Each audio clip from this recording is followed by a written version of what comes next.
I'd now like to ask Comrade Richard Rogers, who is the representative for Ballymurray North, to speak to you. Comments. As you know, Ballymoney branch, or the North Action branches in general, are fairly new to the Workers' Party. We have been building up membership in North Action. I can say we have supporters now in Ballymoney, Ballymena, Sharkin, and many other areas of North Action. At the moment, we're concentrating on leaflet jobs. During the past 6 months, we've distributed more than 3,000 leaflets in the North Action area, mostly in Ballymena and Ballymoney area. We realise this is very basic party work, but given our limited resources, we feel that it's the best way of spreading the party work to as many people as possible, given what we've got. We do plan to extend these drops to other areas of North Action, Ballycastle, Randallstown and the Glens.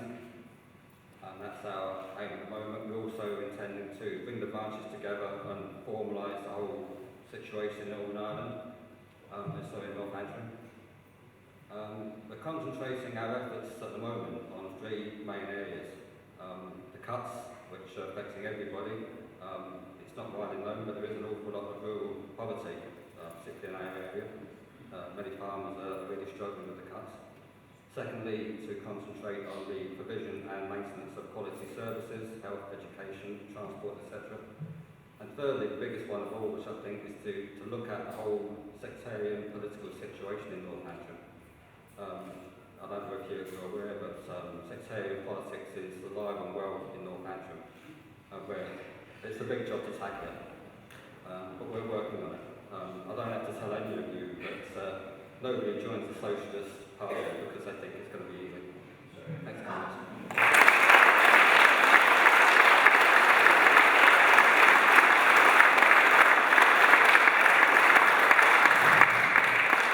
Thank you, Richard. And finally, I'd like to call Desi Dines forward, who will be the representative for Murray Cross, to say a few words.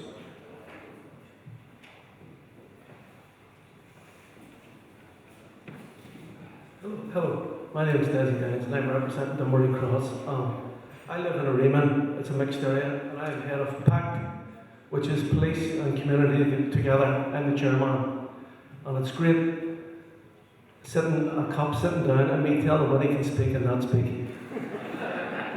Second of all, I'm involved in housing with John here. We have done a lot of things in the last couple of months. And I'd like to tell you just about what happened about 4 months ago. I was sitting in the back garden of the house and a young girl with a child walked past and she was crying.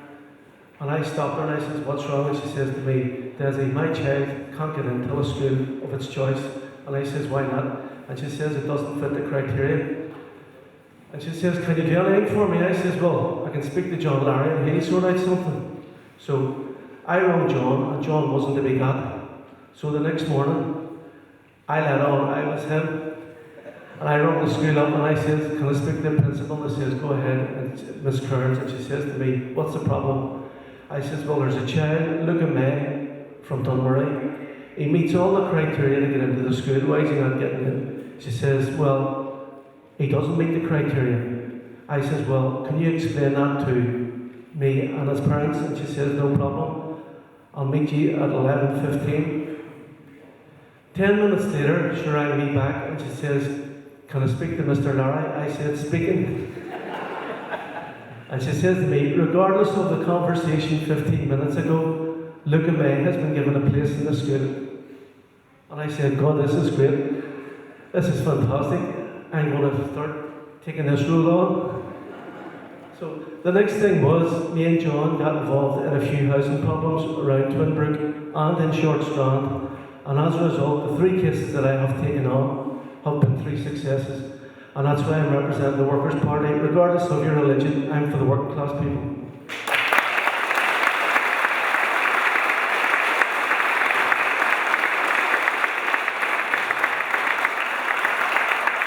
Thank you, comrades. I'm sure you'll agree we have a number of magnificent, hard-working and committed party representatives with which to go forward. First of all, I want to welcome at the commencement of the afternoon session Peter Bunting, the Assistant General Secretary of the Irish Congress of Trade Unions from the Northern Ireland.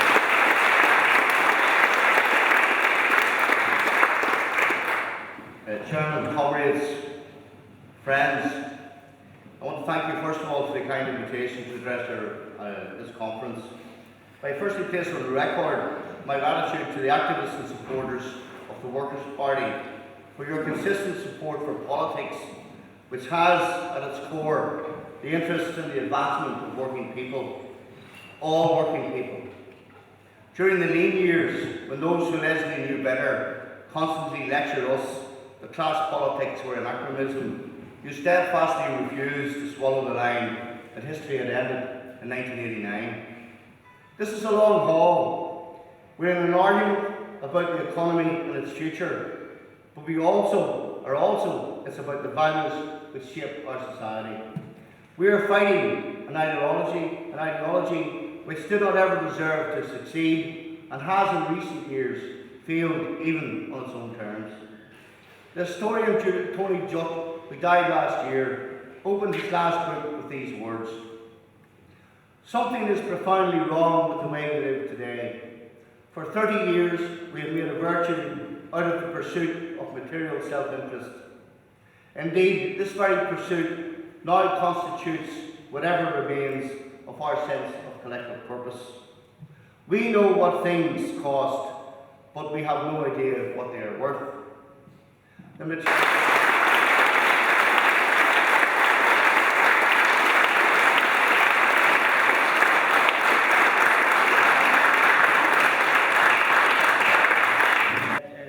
Comrades, friends, and chairperson, thanks very much for the invitation to speak at this conference. It's an honour. For this talk, as Jerry said, it's more about setting the stage for the discussion after this.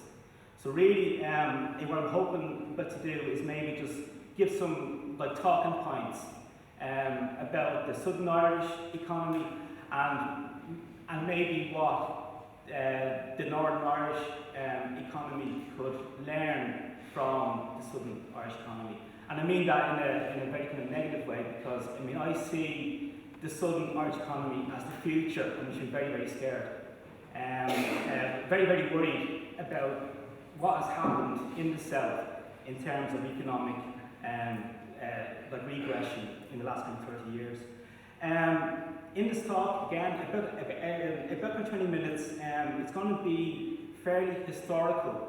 And the reason being is that history is not, as one person said, one damn thing after another. History allows historians to observe deep social forces in motion. That if you see history as a canvas, it's the only canvas that is wide enough and deep enough to allow us to see these beasts as they slouch towards kind of Bethlehem, as they move towards our lives and the lives of our grandparents and the lives of our children. So basically that's what I'm going to try and kind of present here, are these kind of deep social economic forces in the South. I'm going to start off with cattle. There we go. In terms of the South, cattle was and still is in many ways, to the Southern Irish economy what cars were to Detroit. And if someone was to talk about the economic history of Detroit and not talk about cars, you would laugh at them.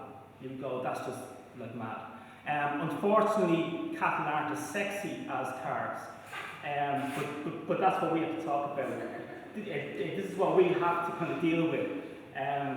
There's very little that's sexy about the Southern Irish, economy, and here's an example of it here. In 1922, with partition, although partition was really from 1920, but in 1922, with the formation of the Irish Free State, there is a form of political independence, and there's a certain fiscal independence as well. but the Irish economy stays hot-wired into the UK economy. And its role at this stage in the 1920s, in terms of the Southern Irish economy, its role was to basically, provide live cattle on the hoof for export and slaughter in the UK. So, just to move on to maybe two talking points in the Labour Party is of course NAMA and tax havens, because I mean this seems to be two things facing the Northern Irish economy in the future as well. Did anyone get to read or see Martin McGuinness's talk at the Ardèche there at all? No? No. Wrong audience. It's the wrong party, isn't it? Okay, you know. Well, I just thought maybe for research that you might be interested in it. Have a read of it. It is a fascinating. It's quite disgusting, but it is a fascinating speech as well. It's about midway through, he talks about corporation tax, and he says that we as Republicans, he's talking about the Ardèche, we have to redefine what a republic is, and and for example, if in the future we have a single corporation tax on the island of Ireland, then we're moving towards this new kind of republic, right? And I just had this vision of it, like I just thought that this is racist. I can actually picture Robert Emmet rising from his grave and saying, one single corporation tax on the whole island. Now my Yankee class, now you can write on my Yankee class. This is it now, you know. But this is the mentality, is that if you have one single corporation tax for business, that somehow that's a benefit of the island. How it's played out in the Southern Irish economy is that the burden of taxation, like to run the various goods and other services in the South, has fallen more and more on PAYE workers. I mean, about 2/3 of the tax intake, it comes from income tax and VAT. So on those kind of points, I think I'll then finish up on the talk. So thanks for listening.